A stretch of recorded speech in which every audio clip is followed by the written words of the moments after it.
नमस्कार साथियों।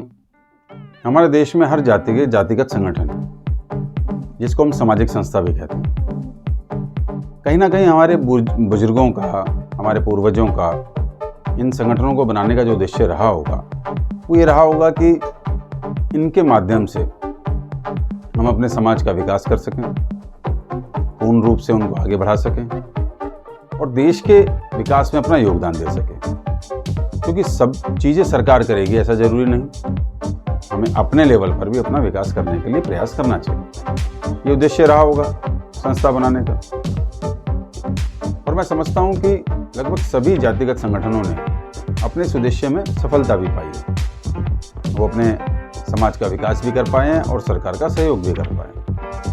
और चूंकि सारी सामाजिक संस्थाएं अपने आप को गैर राजनीतिक संस्था कहती हैं और इसलिए आपने कई बार अपने अपने समाज के संगठनों के मंचों पर ये सुना भी होगा कि भाई यहाँ इस मंच पे ना राजनीति की बात नहीं होगी, क्योंकि सामाजिक मंच है तो यहाँ केवल और केवल समाज की बात होगी। और सही भी है, सामाजिक मंच है, सामाजिक बात होनी चाहिए। लेकिन मजे की बात क्या है कि इन सारी गैर राजनीतिक संस्थाओं में ही सबसे ज़्यादा राजनीति होती है। राजनीति बुरी नहीं है, राजनीति तो ऐसी है जिसके साथ आपको रहना ही है, आप चाहे उसे पसंद करो या ना पसंद करो। लेकिन जब हम ये बात कहते हैं कि हम गैर राजनीतिक संस्था हैं, जब हम सामाजिक संस्था है और राजनीति की बात नहीं होनी, तो उसमें राजनीति नहीं होनी चाहिए। लेकिन सबसे ज़्यादा राजनीति यहीं होती है।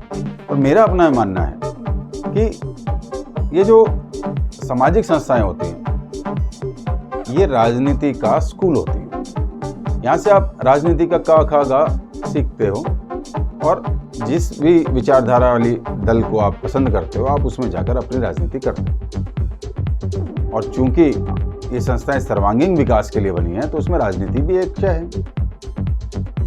लेकिन जो लोग राजनीति में डायरेक्टली इन्वॉल्व नहीं हो सकते या होना नहीं चाहते, वो लोग सामाजिक संस्थाओं के माध्यम से अपनी राजनीतिक जो इच्छा है उसे पूरी करने का प्रयास करते हैं और ये सामाजिक संस्थाएं राजनीति का अखाड़ा बन के रह जाती हैं। जबकि इन सामाजिक संगठनों का उद्देश्य समाज का सर्वांगीण विकास करना है, राजनीतिक विकास भी करना है, लेकिन राजनीति के स्कूल के रूप। और यदि हम ऐसा नहीं करते तो कहीं ना कहीं हम इन सामाजिक संस्थाओं को बनाने का जो उद्देश्य है उसके साथ धोखा कर रहे हैं। जो उनकी प्रासंगिकता है उसे हम खो रहे हैं। इस बात को हमें ध्यान रखना चाहिए कि सामाजिक संस्थाएं अपनी आधारभूत संरचना से अलग ना हो और उन लोगों से विशेष तौर पर सावधान रहना चाहिए जो अपने आप को समाज सेवक कहते हैं और अलग अलग मंचों पे समाज के लोगों और समाज को ही पीछे करने का प्रयास करते हैं। निसंदेह अगर हम इन सब बातों का ध्यान रखेंगे और विशेष तौर पर एक आम समाज का व्यक्ति इस बात पर ध्यान रखेगा और पॉइंट आउट करेगा, तो हम इस देश के विकास में अपनी जाति, अपने समाज के माध्यम से अत्यधिक योगदान दे पाएंगे।